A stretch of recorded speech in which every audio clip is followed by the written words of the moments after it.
Welcome ladies and gentlemen, my name is Ps2 and today we'll be diving into the Monster House game for PlayStation 2. Let's get straight into it. I'm DJ.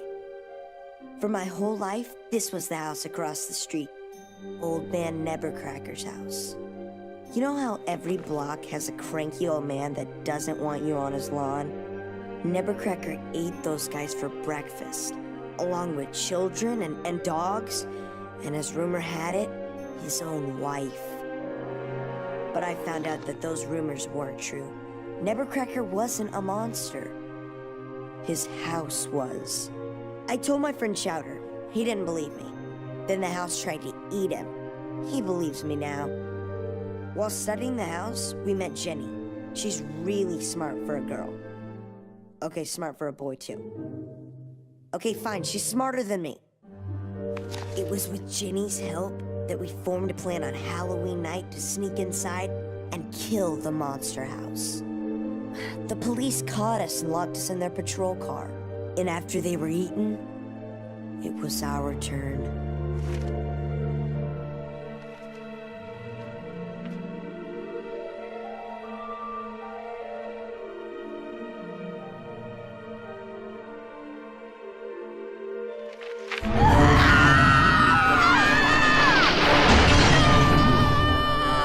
And like that, the house ate us like a munch.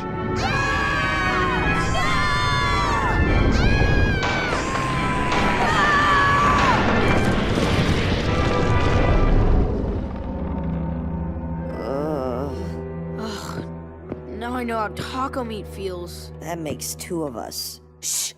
I don't think it knows we're still alive.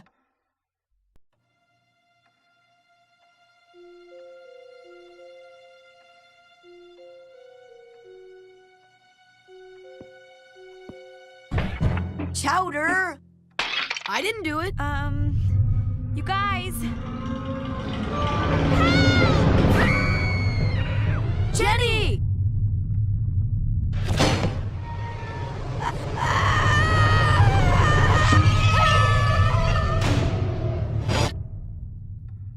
And after that opening cutscene, we're able to finally explore the monster house. The game's pretty linear, so our first objective is pretty bland. It's just find the door you can go through. If you can't go through it, it'll be something like this there, or the door just doesn't open. Common sense pretty much. Keys, for what I remember, were always just inside a crate, so as you go through and need a door, you'll probably find a crate in the area. Walking into the next room, someone left a toast in the toaster and it set the whole thing ablaze. It self-destructed like Android 16. What does he mean? Is this the kitchen? Do we not see the toaster we're putting out like a firefighter right now? Anywho, when we see the burnt toast, we decide to pass up on it. A little further, I walk into my first searchlight, and it wakes up the house, making inanimate objects attack us, which is the main base enemy. Had me so paranoid that I broke a chair that wasn't even attacking me. And this is where the game pretty much shows you to escape certain rooms, you need to kill the enemy in it. Here we run into our next enemy, one that hit home. Books. They start flying at us, and I tried to weave them, but I wasn't slick with it yet. Shit happens. They got me. We got Sherlock Holmes over here. After making my way through, I find myself in this narrow hallway where I find the bathroom key. But before I can go into the washroom, go take my little leak, I get jumped.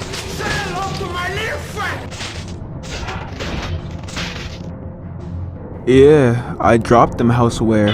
But what is that? Once I finally escape, we get to play as the girl.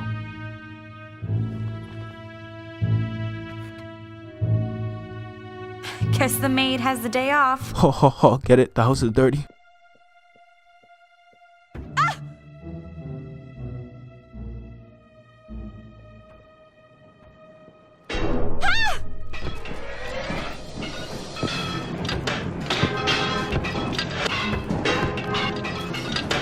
So yeah, never mind. Cause of the predicament Jenny's in, we just skip straight to Chowder.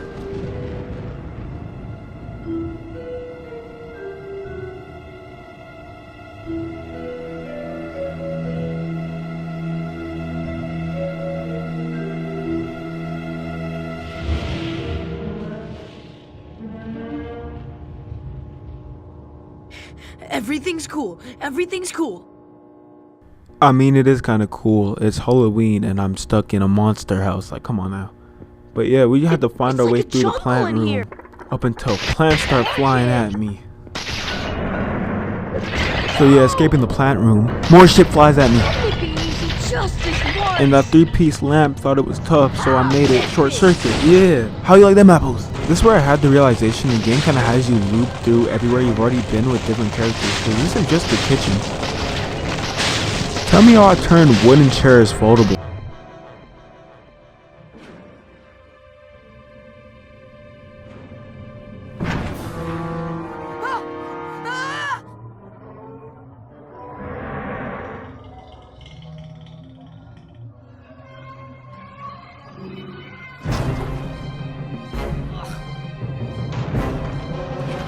Well shit, his big ass made it. From here we tune back into DJ. I get my first cutscene of the window smashing and the tree trying to attack us from outside. Here we run into the thing of legend, the immortal red chair. So trying to kill the chair, it just didn't work up until I realized you have to actually shoot at the piano to stop its immortality powers, or else it just keeps coming back. So I started to tone out the sweet music, even though the piece was hard. It sounded like souls over there on that piano, and it lost its immortal red glow. So I dusted that chair, and moving along. Moving into the most horrifying room in this house, it's the library. Books everywhere. Too much knowledge for my little puny brain to ever comprehend. And it's flying at me. And although I thought I was nice, I couldn't dodge at all. After grabbing a special book all the way down the hallway, I can place it to open up like obviously a trap door, where I was about to get jumped but got out of dodge, because what did they think this was? Entering this other room though, the cop car we came in on is just face first in the ground. Skull? Skull, can you hear me? It's DJ. Hey, little one. Skull, listen. We tried to kill Nevercracker's house and we got swallowed alive. We're inside and we've been separated. That's not good. Skull, that's the only information I have. Now how do we get out? Kill the beast. How? To kill ye, beast, thou have to strike at his heart. What do you mean it's heart? From here, pressing up on the D-pad calls him, but this is the only time I bother to use it. Warrior, if one doesn't have a sword. Useless ass. Huh?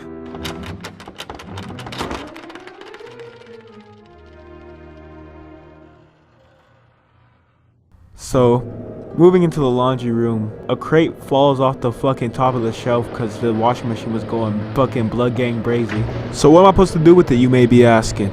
Well, that, my child, I will tell you. I had to drag it over to the shelf so I could properly climb it, which ultimately leads to another door. After walking through an empty ass hallway, I find this furnace type room that actually looks pretty cool and has a key hidden in it.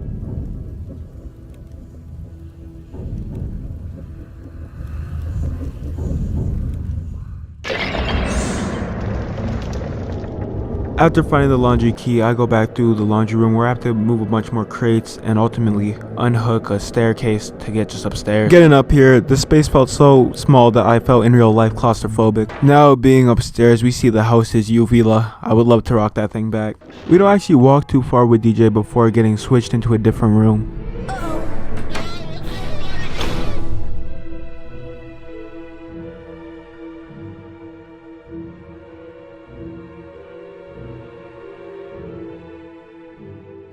Getting into this room and it's clearly just madness. The chair starts trying to attack me. The beds are shaking. What's going on? And then I run into another immortal chair who's just on my ass. Realizing that one actually wasn't immortal. You just have to kill it twice. I finally find the red key and just make my escape through the fireplace.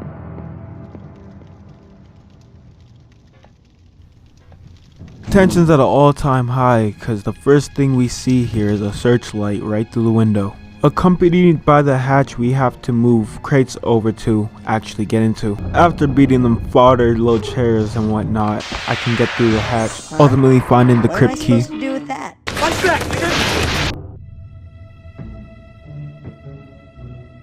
DJ! Over And as DJ learns the hard way, there's always a bitch in What are distress. you doing up there? The same thing you'd be doing if you were up here, looking for a way to not be And up she got an attitude too. And before we can save the hoe, I get my ass jumped yet again.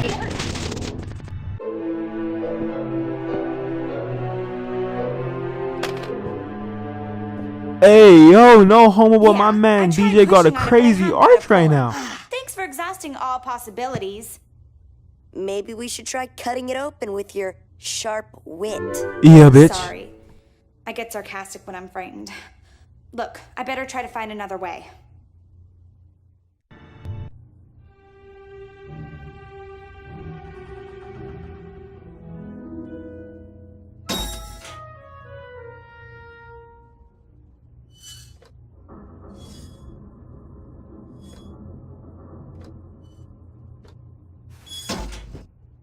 So now we get to play as Jenny, and I get attacked by a tree again. The tree's alive!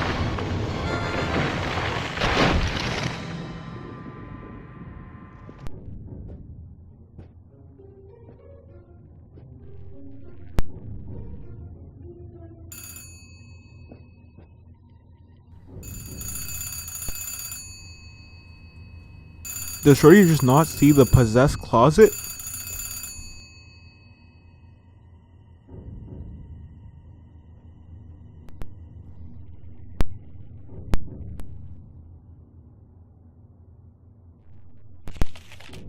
Hello?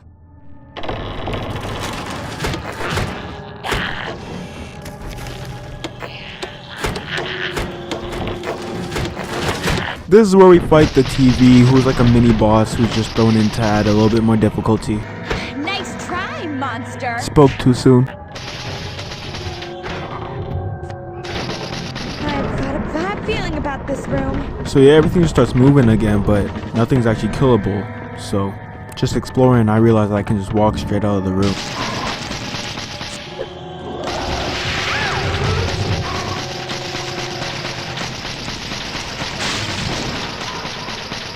Ladies and gentlemen, I introduce to you the first boss of Monster House. And she one big back bitch. Oh shit, here we go again.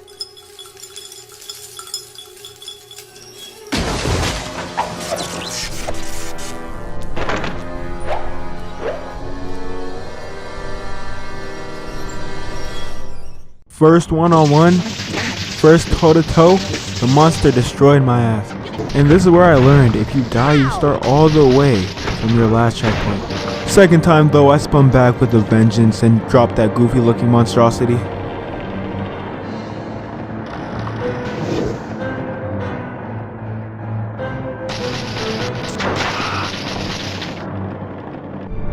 This is where, to my surprise, the game had incorporated some real-time events.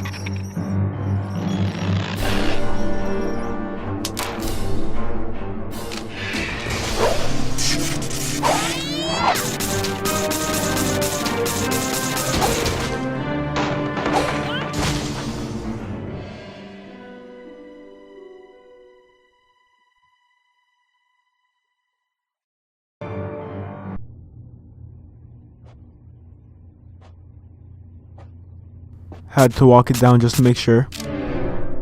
The bigger they are, the harder it is to make them fall.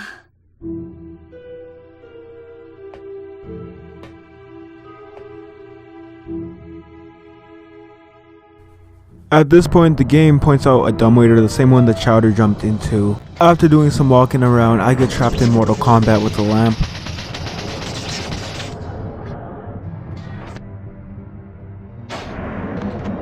Maybe this will help later. What was that? Jenny!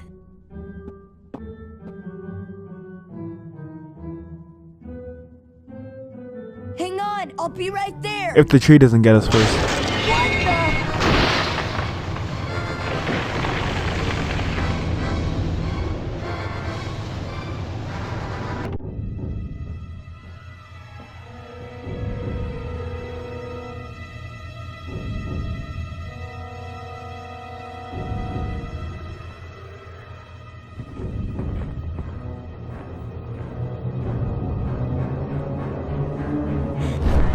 Oh yeah, we got abducted like a kid with a bad parent at Walmart.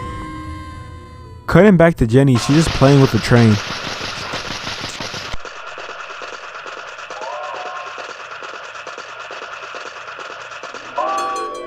Now see, I thought that was some magical Coraline otherworld type shit, but it was just a poster. Obtaining the dumbwaiter gear, I make my way back to the dumbwaiter.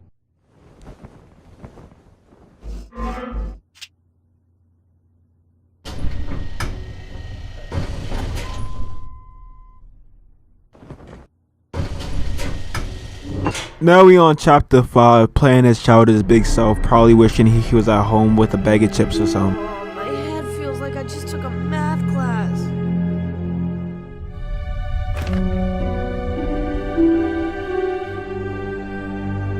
Where am I? Thinking shit sweet, I start walking through the stream up until I get attacked by a TV.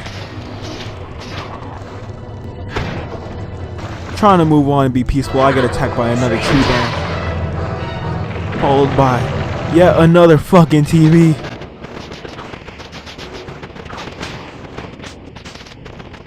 Then we end up in like the sewer system where I got jumped by a bunch of lamps up until I showed them who the big dog was. Oh.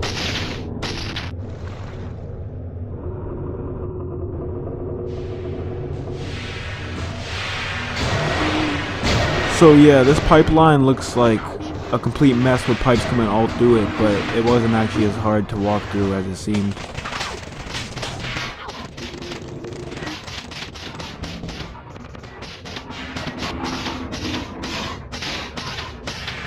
Watch it!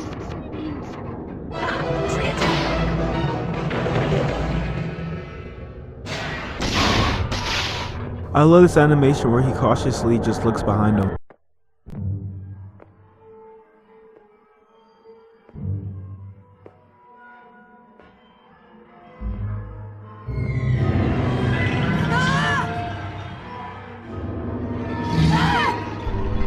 Alright, if that's how it's gonna be, let's rock! So we get into the fight with the pipe monster, who pretty much just comes out of the ceiling, and meanwhile we also take out some fodder characters. It does have a move where it sucks you up though, pause.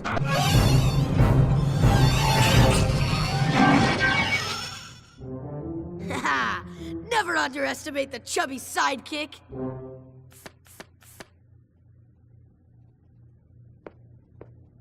And like that, we're back to playing as Jenny from the block. And it's just not sweet. Off the very bat, we're in the laundry room and getting jumped.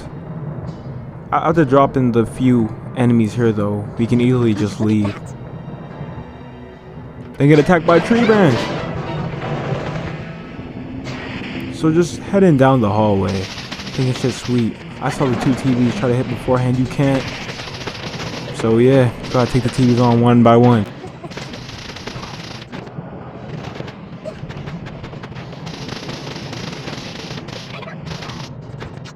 Finding this Carnival type place, this is where I find my first furnace enemy. I don't really understand it at first.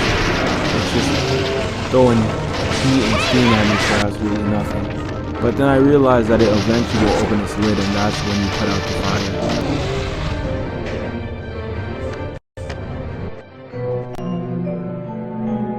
Jenny! DJ, are you alright? I am now. I mean, I'm fine. What's that? Whatever. Let's just get out of here. Fine. Where's the exit? Back where you came from, right? Oh, great. So switching off the two lovebirds, we're back on our fat sidekick Chowder, the goat. At this point, we turn into a mole or a man who loves prostitutes because we're going hole to hole.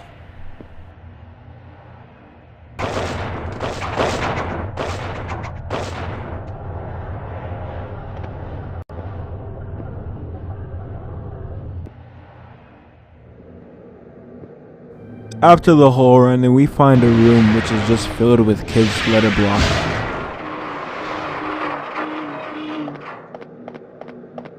Walking through the thing, shit starts launching at me.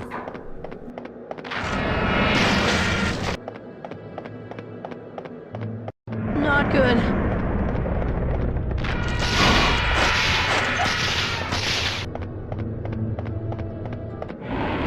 What the?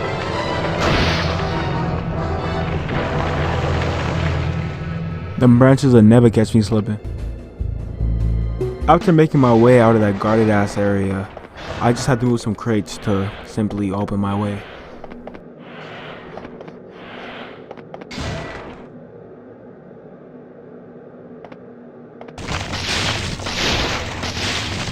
After taking away those pesky little household things, I could finally walk through the candy cane doors.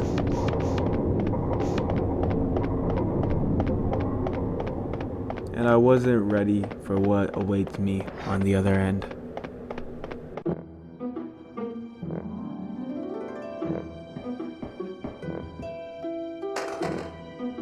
All right. This night's really starting to turn around for me.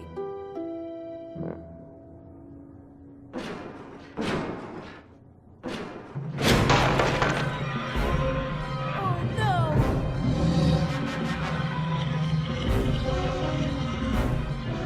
Again? So yeah, this time 2 pipe monsters tried to jump me, and I got the 1v2 of the century, but obviously smoked him.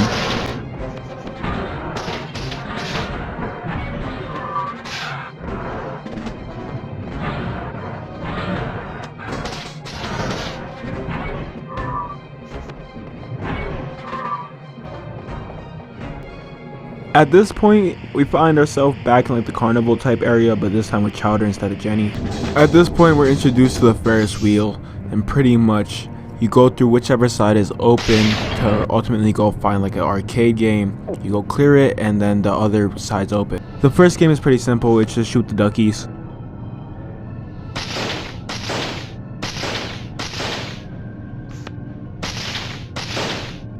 I knew I could do it. Cool, I can use this. The next game is shoot the cans.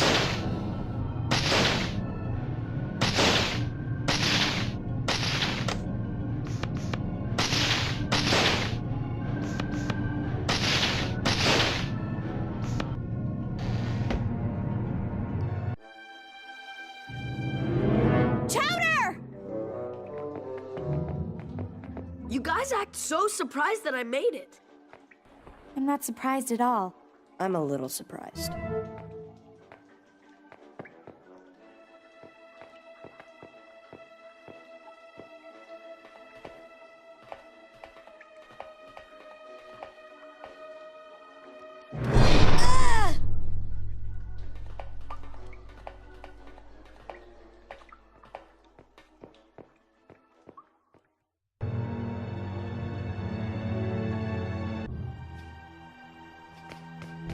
Maybe we should just try to go back the way we came.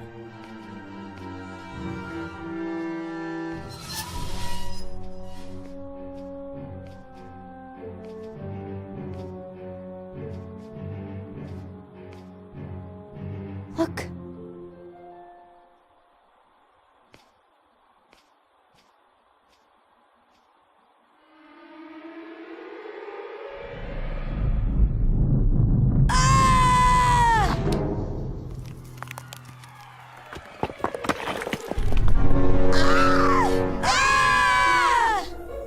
He buried her alive. This is where we reveal the truth that the hate cranky her. old man What's was actually happening? trying to help the kids all along.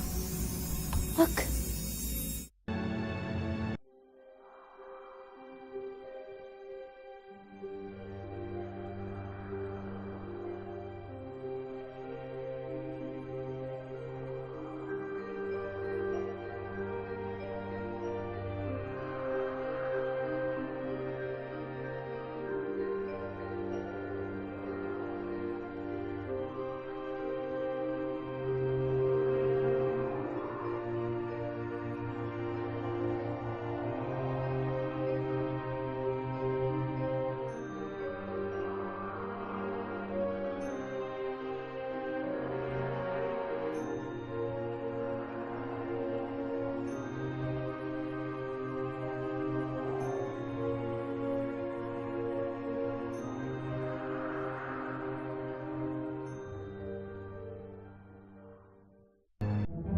It's her.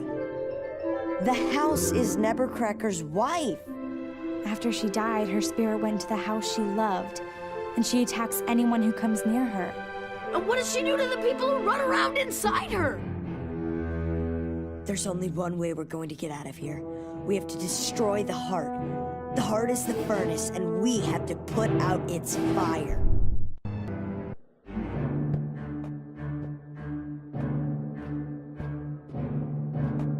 This is it! Ready? Fire! It's not working!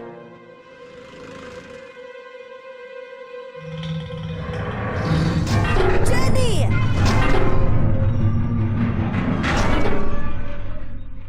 This is the portion of the game where we actually get to escape the monster house.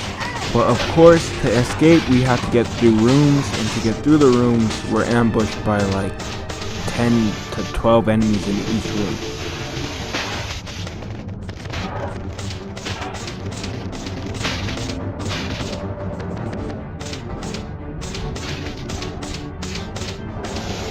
After that first room, we end up in the same train room Jenny was playing in. And lastly, a tube tries to suck us up one last time.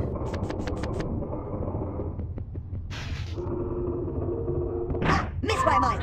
At this point, we switch back to Jenny, who was in the same underground place that Chowder was, and fighting a furnace though.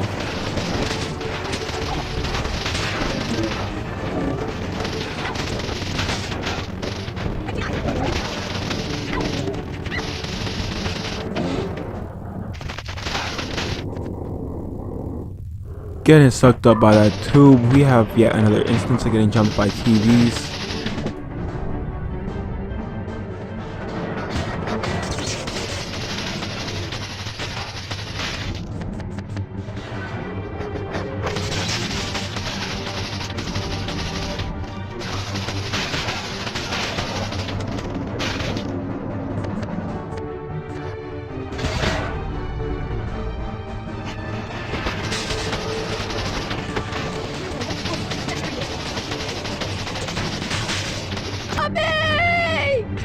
Please let this be a nightmare. Ha! Tree attack! Please Blasting let- down everything offline with Chowder, I eventually get to switch back to DJ. Ow!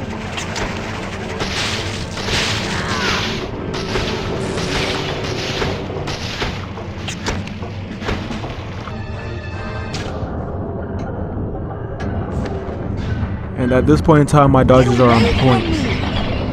I ain't gonna lie, for a bit here I felt untouchable up until these lamps killed me.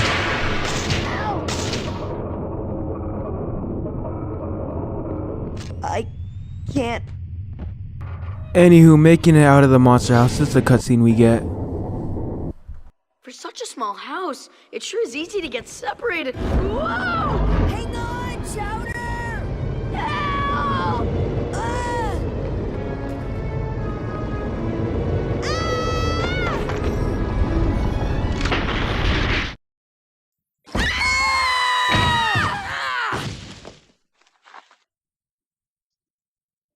We did it, you guys! Oh boy! Guys?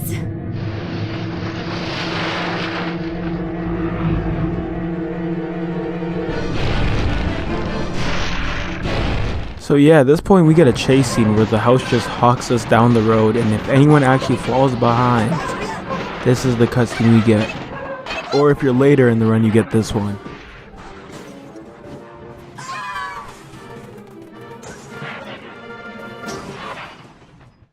Upon actually beating the house in the foot race though, this is the cutscene you achieve.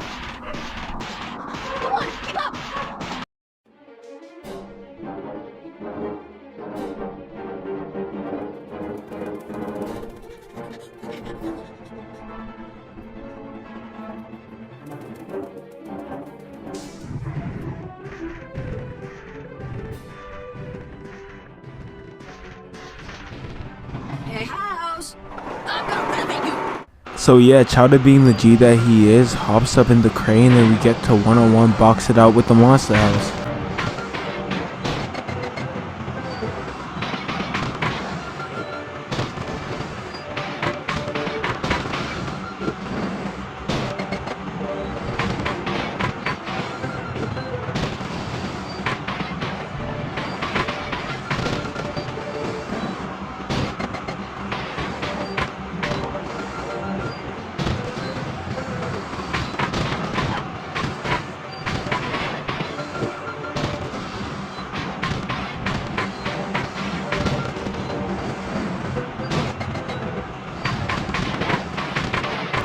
This, ladies and gentlemen, is the final cutscene of Monster House.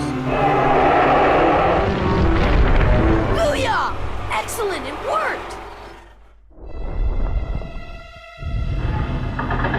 The house! Oh my god, oh my god, oh my god, oh my god, oh my god!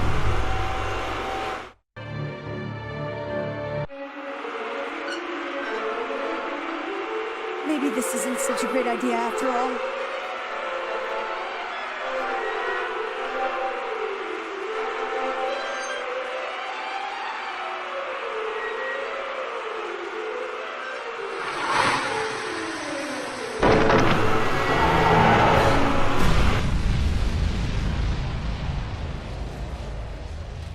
For my whole life, which seemed like a really long time, this was the house across the street.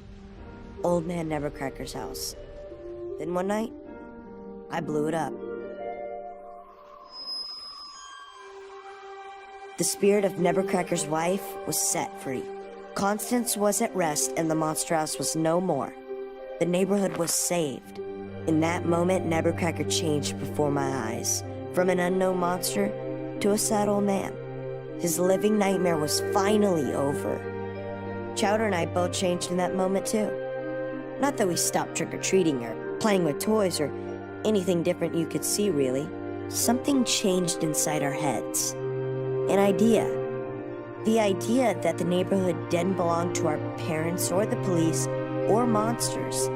The neighborhood and the whole world belonged to us, and we had to take care of every part of it, including each other.